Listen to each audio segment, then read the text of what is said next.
because there has to be something outside the cause and effect system to have started everything. All right, so section 3, arguments for the existence of God. So we're going to begin with the teleological argument, or the argument from design. Now, there's been multiple teleological arguments throughout history, going as far back as Aristotle. Teleological just comes from the word telos, which means purpose, end, goal. And so what was being noticed that things just seem to have a purpose. Everything from our teeth to different animals and insects, just everything seems to have a purpose, the reason why it's there. I have canines in my mouth to chew up meat, while at the same time I have the flat teeth to chew up vegetables, and those are the things that I need. And my body works a certain way, and it keeps me alive. Our ecosystem works a certain way, and so we notice that there's purpose in this world, and purpose doesn't come from a mindless thing. Purpose comes from something that's intelligent, intentional, and so purpose comes from a purposer. And so they argue then that the only possible being to be a purposer would be God, something that created us and gave us purpose. Now, over the years, again, there's been a variety of different teleological arguments. Most famously would be Paley's famous watchmaker analogy. Now, it goes something along the line of this. So imagine you're walking through the woods, and you stub your foot, and you bend down, and you pick it up, and you find it's a rock that you stubbed your foot on. Now, you look at that rock, and it's not very strange for you to think that that rock has just always been there, that it wasn't designed, that it wasn't it wasn't a product of intelligent design. If you were to go to your friend and said, "Hey, I found this rock, and I know that it's not designed; it just sat there for who knows how long," your friend's probably gonna be like, "Yeah, duh, it's a rock." Now imagine a different scenario. You're walking through the woods, in a deep part of the woods, and you hit your foot on something, you bend over, and you pick it up, and it's a watch. Now, all of a sudden, you get a very different scenario. A scenario where if you were to go to your friend and you said, "Hey, I found this watch, and you know what I think what happened is that there's a mud flow that came by and dropped a bunch of mineral deposits, and over a long period of time, this watch formed." Your friend's going to look at you like you're crazy. Like, of course that watch didn't come from nowhere. It was intelligently designed. When we look at a watch and we find that it's very precisely made, it's got very precise mechanics in it, it's very complex. The mechanics are working together. You open up a watch, there's all the gears, and everything's just working together. You even look at the design of it. You got a casing, a glass, usually like a glass casing in front of the face of the watch to protect it.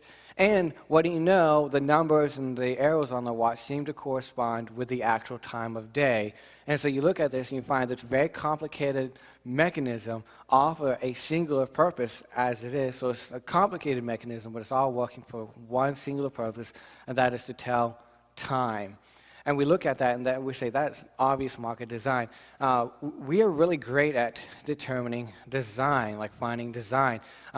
Usually we're really good at finding arrowheads, something as simple as an arrowhead. We can usually able to differentiate a rock from an arrowhead.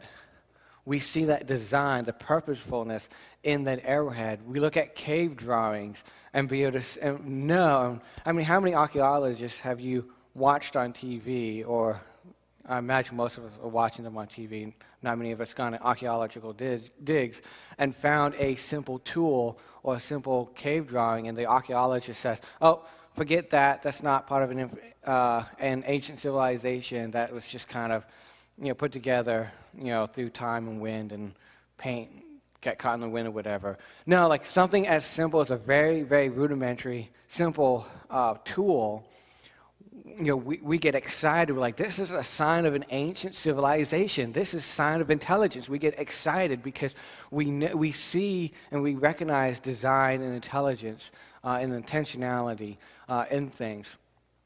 So then so we see that design and we go, from that design, there has to be a designer.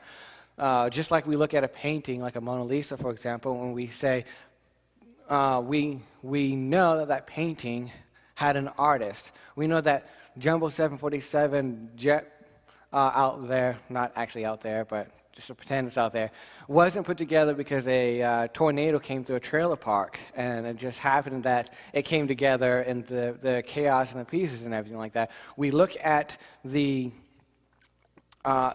design, and we automatically infer a designer, somebody who's intelligent and purposeful enough to be able to put something like that together. And so that's pretty much how Paley's watchmaker analogy goes. We can put it in more modern day. We're looking at the projector up here, very complicated, very intricate pieces all working together to get this screen up behind me.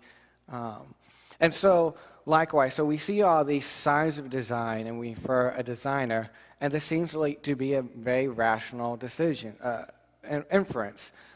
Just like if you were to go to a friend and said that this watch just happened to be created through a mudslide and over time, and your friends think you're foolish, it makes sense. We see design, we recognize it, and we infer a designer. I like to use the analogy, let's say you're in a spaceship and you're going to a never-before-visited planet, and you get there, and when you land, you notice that there's a bunch of rocks, and the rocks are laid out and so that it spells out your name. Now, you get on a planet, you're going to think something is up. Like, somebody knew you were coming, somebody knows your name, and this makes the most rational explanation. It's going to be our first explanation. Most of us are not going to go to that planet and be like, wow, what are the odds of that? What do you know? Like, this planet just happened to have my name spelled out. That's so cool. Let me take a selfie with it and just go on. Like, something's up. Like, okay, somebody knows who I'm here. Maybe this intelligent life is here, and they get caught understanding that I'm going to be coming here, and so they spelled my name out in rocks. So likewise, when we look at our bodies and the world that are around us, we find very similar things. The fact that we look at our bodies, for example, and we notice that we're made up of very complicated mechanisms. Mechanisms that are far beyond even our ability to in creating computers, especially like our brain. Our brain is so much greater than any computer we've ever made. And our bodies is efficient machines, and there's everything from the cellular level to a much larger level, like our digestive system. Like, everything works together so great, and it's complicated, but it's interworking all for singular purposes to keep us alive, to give us life. And so it seems to make sense that if we infer a designer from even something as simple as a rudimentary tool in the ground, that if we can infer a designer from that, then it makes sense that there has to be a designer because we show design. In fact, many evolutionists, for example, and atheists won't deny that we have design, but what they'll call is the appearance of design. So no matter how much we look designed, you have to just kind of ignore it and say, even though it looks like design, it's not. So what they say, again, is appearance of design, use that of a blind watchmaker, that natural selection plus time equals the appearance of design. Well, this is maybe a possible explanation. I have definite problems with evolution. But let's just say, I'm not a scientist, so even though there are what I believe to be very big problems with evolution. You can look at this Answers in Genesis, ID movement, so on and so forth. But even if evolution is true, and again, this is a conditional statement, even if evolution is true, you have problems. And I'm going to go on in a little bit here in the irreducible complexity and fine-tuning argument that evolution has its other problems. But even if evolution was true by itself, this would not prove that God does not exist. So many times, I don't know how many times I've heard it, that somebody's told me that they can't believe in God because evolution has been proven to be true. No, don't be fooled by that, how they say that as well, because it's not. But nevertheless, so many people believe that if evolution is true, therefore you can't believe in God. The problem with that belief is that it just does not follow. Evolution is, all they can do is work on hypotheses from the observed phenomena, from what's inside the world, what's inside the box. So all science can do is look inside the box. So the interesting thing is, if God is outside the observed world, it's interesting how you have scientists who claim that by only looking in the box and not finding anything outside the box, there's therefore nothing outside the box. Like it doesn't come together.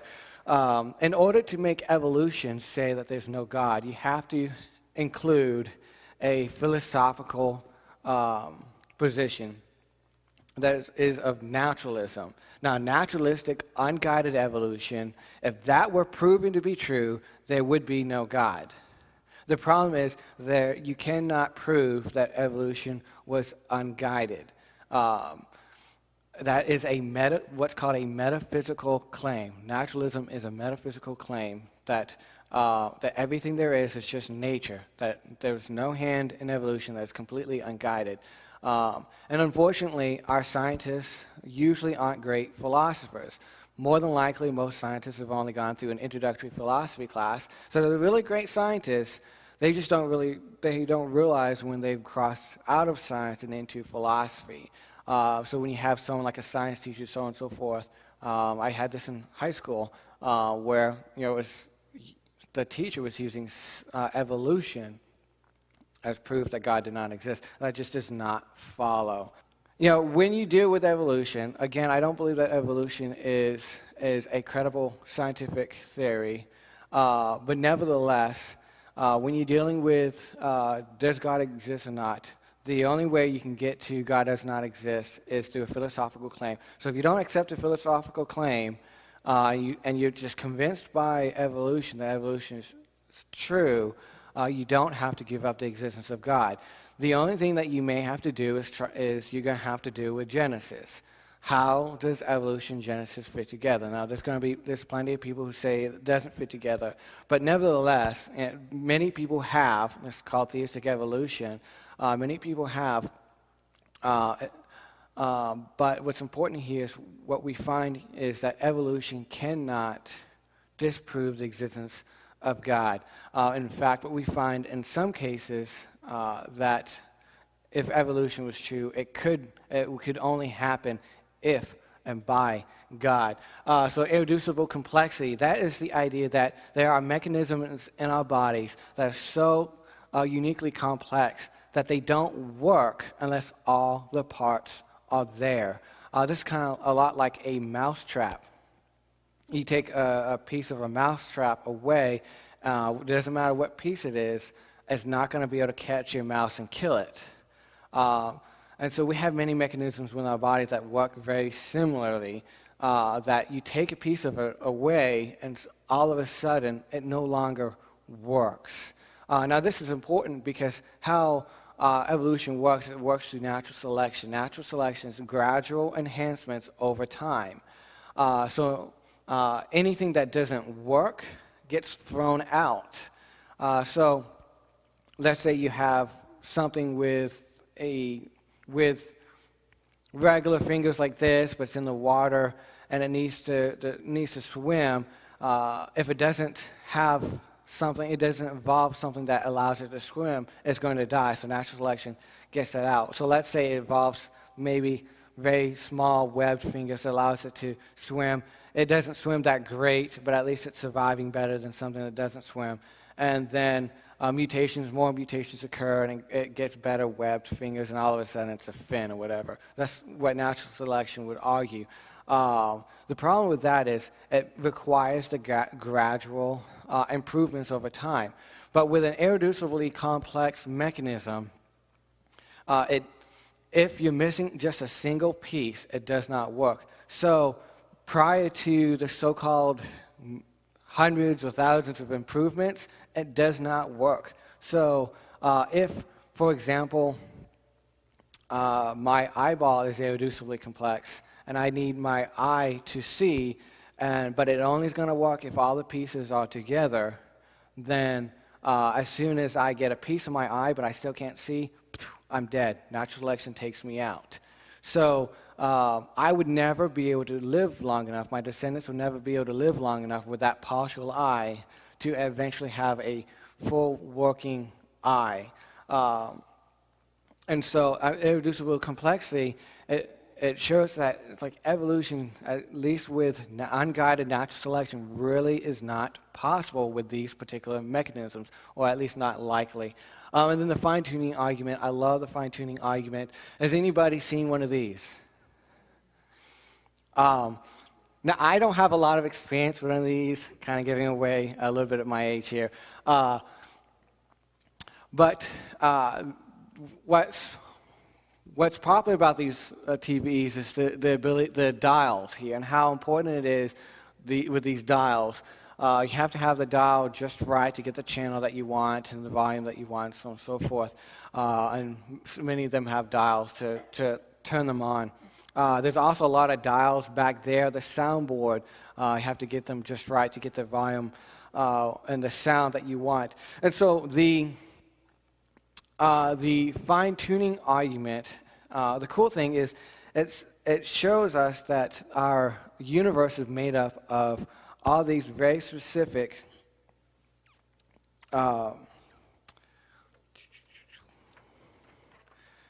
constants. Like the universe works by following these particular constants. And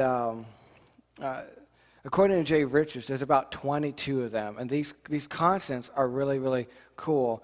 They include just how, like, the gravitational force, the electromagnetic force, and so on and so forth. But what's interesting about these constants is they are very, very, what's called finely tuned for life. And what that means is they're very, very precise. That if by moving them, by changing the values by just a little bit, our universe would not have been able to support life at all. To give you an idea on what I'm referring to about the fine-tuning, again, Jay Richards says there's about 22 of these constants that are very finely balanced. But it says, at the balancing with the cosmological constant, which controls the expansion rate of the universe, it says, if the balancing force is involved were changed by 1 part in 10 to the 120th power. That's 10 with 120 zeros after it. That is a huge number. Just to give you an idea, the amount of cells in our body is about 10 to the 14th power. This is 10 to the 120th power. If the balancing forces were involved, were changed by 1 part in 10 to the 120th power. So imagine you got your TV here, and imagine on this dial, there is 10 to the 120th power different settings on that dial, different marks on that dial. In order to get the channel that you want, in order for you to get, Fox News, you have to have it on one specific dial. Now, I don't know about you, but I don't think there's any human hand or even machine in this world can get you something that precise on a dial that size. Like something that is so small, 1 part in 100 to 10 to the 120th, is just astounding. Like the ability to be able to intelligently try to get that value would be extremely, extremely difficult. On top of that, another example, according to Paul Davies, changes in electromagnetism by only 1 part in 10 to the 40th power would have prevented the existence of stars like our sun. So again, maybe we have another dial. So the first dial is the cosmological constant. The second dial is electromagnetism. So the first one it's got a 10 to the 120th power little marks on it. The second one has 10 to the 40th marks on it. And in order to have life, both dials, in order to have your show, for example, both dials need to be dialed to one particular mark on each of these dials. And both of them need to be dialed correctly for you to get your show. Now, the likelihood of you being able to get that show, even though you are intelligent and you are purposely wanting to get that show, your ability to get that show is going to be probably very difficult. Now, imagine 22 of like constants. You know, they just like these two, they changed. They had different varying rates or whatever, but there's about 22 of them. Some of them more outstanding, some of them slightly less. And imagine now that you had 22 dials on your TV. 22 dials, all of them very, very, very precise. By changing the dial just minutely would prevent you from watching your show. And you had to get all 22 of these dials correct to watch your show. That would be incredible. Now that's very incredible to think of doing as an intelligent, purposeful person. And if you want to watch that show, you're going to be trying for a very long time. Now, what are the chances that's going to happen by accident? It's very, very, very highly unlikely. To the point that even Stephen Hawking, notable atheist, he says, the remarkable fact is that the values of these numbers seem to have been very finely adjusted to make possible the development of life. So even he has to admit, like, man, these are crazy. They seem to be just precise, just so we can have life. And so the only way atheists can get around these constants is to try to come up with a multiverse theory, but these multiverse theories have no demonstrable proof at all to them. And then you run in problems with the fine-tuning argument, even in the multiverse theory. And it's very, very complex scientifically, which I'm not going to go too much into that, of what that means, but it's not a good theory if it's complex. All right, so what we find is that our design, the design of the universe, the design in our bodies, the fine-tuning of the universe, the irreducibly complex systems in our body, these all point to a designer, some being that was purposeful and intelligent and powerful. And self-existent, it's always existed, something that's always been there to create everything. And all of a sudden, you start getting a really good picture of, well, this sure sounds a lot like God. And so remember when we're looking at these arguments here, you got the case. Well, go ahead and start with a case for God. Now, it might be the case that by itself, because we don't get the Christian God from the teleological argument, we just get this cosmic designer. So it may be the case that for the case of God, or even the case of Christianity, we might put this in here and we're like, well, we got a pretty good argument. I mean, for an atheist to admit this much is really huge, and that gets them really close to, I think, to Christianity. But maybe you're like, okay, well, we need some more. That's okay. Well, we got some more. So one of my other favorite ones here is the cosmological argument. There's been many varieties of the cosmological argument. Primarily, an easy way to understand the cosmological argument is the idea of cause and effect. And when we look at the world, everything that happens to us is usually an effect from a cause. So I'm here because of the desire that I have to teach apologetics, to equip churches to defend their faith. That's come from something else and from something else and so on and so forth. We keep going back in time, and we have to ask ourselves, well, why is this something rather than nothing? When and how did everything start? So I have these dominoes up here to illustrate this. So I'm going to go ahead. I set them up. I'm glad they're still standing. I'm going to knock them down.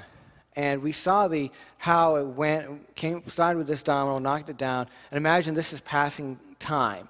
So first event happened, then the next event, and so on and so forth, until we get to the last domino, which is now. And we have to ask ourselves, well, what caused now to fall, to happen? Well, we can say, well, it was because of this past event. Well, what caused this past event to happen? Well, this one. And we keep going back and back and back and back and back. We eventually have to ask, well, what caused the first domino to fall? And the only possible answer to that question is it has to be something that's not a domino. Because if I say, well, the only reason why this domino fell is because this domino hit it, what are we going to ask? What caused this domino to fall? And so we can't, if you keep explaining it by cause and effect, something within the universe, within ourselves, you're going to keep, all you do is pushing back the question, well, what caused that? What started the dominoes to fall? And so it has to be something outside of space and time, outside of us, outside of the universe, to have started everything. And so that's how we get God. Now, a very popular version of the cosmological argument has been put forth by William Lane Craig. You've already seen a quote from him. His Kalam cosmological argument. Now, I did have somebody mention to me the other day, wasn't the Kalam cosmological argument, wasn't that originally developed by Islamic philosophers? Yes. But the great thing is, this is an argument for the existence of God. It's also been, the version that we have is William Lane Craig's argument. And so we're looking at, does God exist? And we admit that when we're looking at the existence of God, yeah, it's not really specific to Christianity or any other religion. But then once we start looking at the resurrection, then we got an awesome argument for the truth claims of Christianity where other religions don't have that privilege. So we're looking at William Lane Craig's cosmological argument. It's really simple. This is the argument right here. Whatever begins to exist has a cause. The universe began to exist. Therefore, the universe had a cause. Well, that seems very intuitive, I think, all the way through. But let's spill it out a little bit to see the strength of the argument. So whatever begins to exist has a cause. This seems fairly intuitive, like, duh, nothing just pops into existence. You'd be surprised how many atheists trying to avoid the existence of God will start theorizing things popping into nowhere. But we know scientifically and experientially that things just don't pop into existence. Everything that begins to exist had a cause. So the next premise, so there's two premises and then a conclusion that just parts of an argument. The next premise is the universe began to exist. Again, you'd be surprised how many atheists even today are trying to avoid that conclusion because ultimately what you get if you accept both premises is that the universe had a cause and that cause had to be outside of itself. Otherwise, again, you're looking at dominoes. So the universe began to exist.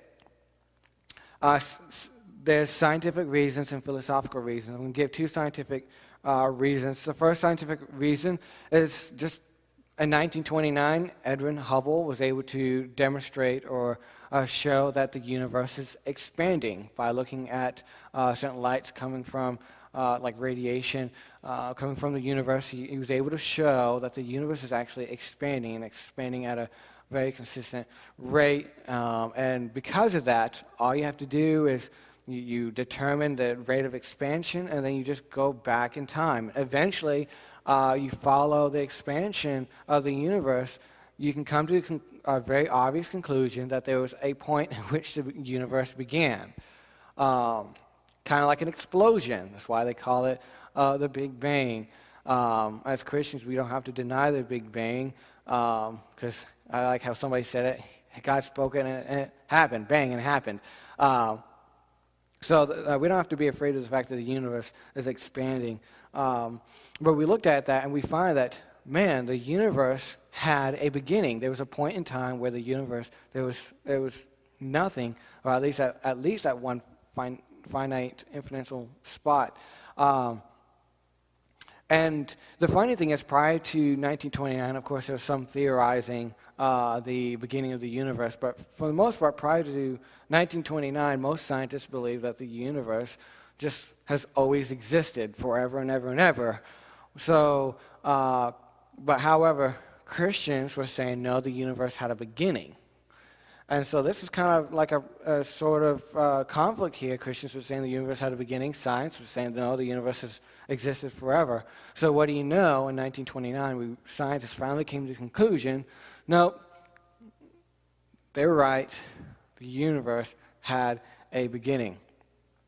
Now, along with that, you get the second law of thermodynamics, which is that the universe is slowly running out of usable energy.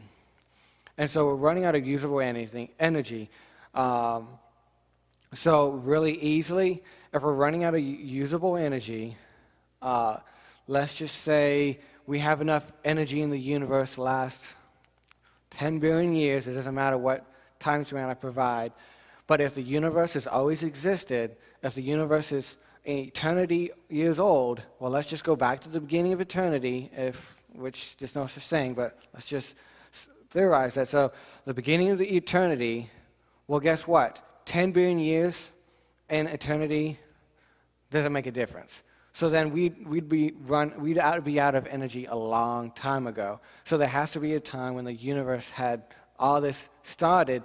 So then it had all this energy, which is how we got to now. There had to be a time when the battery was full, it got unplugged, and now we're running out of energy, because otherwise, again, just as how I leave my iPhone out and I forget to charge it, there eventually comes a time when it runs out of energy. So again, the universe had to have a beginning, otherwise would have been way out of usable energy. Now, philosophy, I'm not going to go into it too much because it can get kind of complicated. My wife doesn't like it when I talk about infinity. There are different types of infinities, and one of the problems with thinking about the universe as being infinitely old is the fact that because it's just a cause and effect system, you run into the fact that the universe is what's called an actual infinite. But actual infinites get really, really strange, because if you take an actual infinite, for example, and you take out, for example, every single even number, and you're left with just odd numbers, how many odd numbers do you have left? An infinite amount of odd numbers. The issue here is that no matter how much of infinite time you go through, you still are left with infinity. You never, what's called, traverse the infinity. So this is just important, because if the universe has always existed, we'd never get to now. It'd still be an eternity in the past. So scientifically and philosophically, we have the understanding that the universe had to begin to exist. And I'm not talking about, like, oh, well, the Big Bang, the infinitesimal spot, because that spot where the universe had to begin, that's still part of the universe, part of the dominoes, part of the causal effect system. So if that system began, there had to have been something that outside of that system to start everything. And what other than God would be eternal, because it has to be outside of time and space, powerful to start everything, extremely intelligent. So what we have here is a very good, strong picture of God from the cosmological argument. All right, so now the moral argument. A very simple argument, again, two premises and a conclusion. If objective morals exist, there must be an eternal lawgiver. Objective morals exist, therefore an eternal lawgiver, i.e. God, exists. So what are objective morals? Simply put, objective morals are things, is the idea that certain things are right and wrong outside of our preferences. And so something is subjective if it's with me. So, for example, I like chocolate ice cream better than vanilla ice cream. So it's, oh, I see you're shaking your head, you like vanilla ice cream better. See, now we have a problem, because I'm right and you're wrong. We're fine, because there's nothing objectively true objectively right about our taste in ice cream. I'm not somehow morally good because I like chocolate ice cream, while you're morally evil because you like vanilla ice cream. It may be true, I don't know. No. And so objective morals, there's right and wrong that is above and beyond us. And so the first premise, if objective morals exist, there must be an eternal lawgiver. Simply put, if it's beyond us, if it's right at all times to all people, then it could not stem from us. So if there's any objective morals exist, there has to be something out there to have put those objective morals on us, given these duties, told us what is right and what is wrong. So then the next premise, objective morals exist. This is when people start getting a little touchy. The problem with this is if you kind of run into a lot of issues if you deny objective morality. Because without objective morals, you have no sense of a right and wrong beyond you. None of us, I assume, have been in space. But I don't know if you've ever been deep in water where you really can't see many things, and you end up losing your direction. You have nothing to tell you what is up and down, what's left and right. And so you end up, people drown because they really can't figure out what's up or down, what's left or right, because they have no standard. And so without objective morals, we have no standard of knowing right and wrong, and everything's up to you. And we can't live by this. We know that people don't live by this. You can test this. I don't suggest that you probably end up in prison, but you can test this. Go up to an atheist who denies objective moral values and try to steal their purse. They're going to have a problem with you. They're going to say, hey, that's wrong. That's not right. That's unfair. Like, you can't do that. But every time they do that, they are testifying that objective morals are wrong. Otherwise, things like rape, abuse, torturing babies, it would just be a matter of your preference. I don't really like it when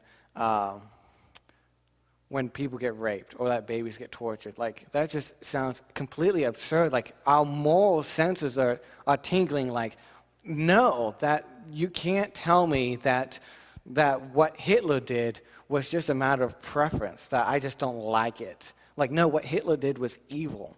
And because of the denial of objective morals by some people, many people have claimed like, Hitler was just doing what he thought was right, or the 9/11 terrorists, they weren't evil. No, there is an objective moral evil, this objective moral right in this world, and we know this from our experience. Just again, like I know that you are out there from my experience. I can tell through my visual cues that there are people out here. Likewise, we have the ability to know what is right and wrong to some extent. And because just think about it, if atheism is true, there's no objective morals, we are nothing but highly evolved animals. Just as we don't throw a cat in jail for eating a mouse, for killing a mouse, we would have no reason to say that somebody did something evil or somebody did something was wrong. So again, like we testify on a daily basis that there is objective morals, and to deny them totally goes against our intuition of the fact that there are certain things that are just wrong, that rape is wrong. And anybody who claims that rape is just a matter of opinion, that it's okay, these are the type of people that you stay away from. If somebody tells me that murder is just fine, it's a matter of opinion, I'm not going to take my chances. I'm just going to go away.